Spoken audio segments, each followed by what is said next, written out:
Well, I think anytime you have a population that has a high ratio of cars to people, then it is probably an indication that people aren't using or walking to get to where they need to be.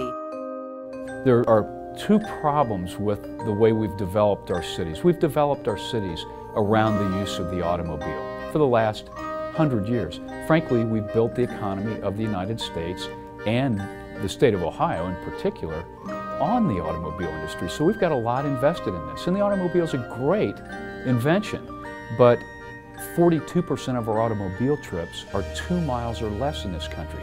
That's actually not far enough to bike. That's a perfect distance to walk.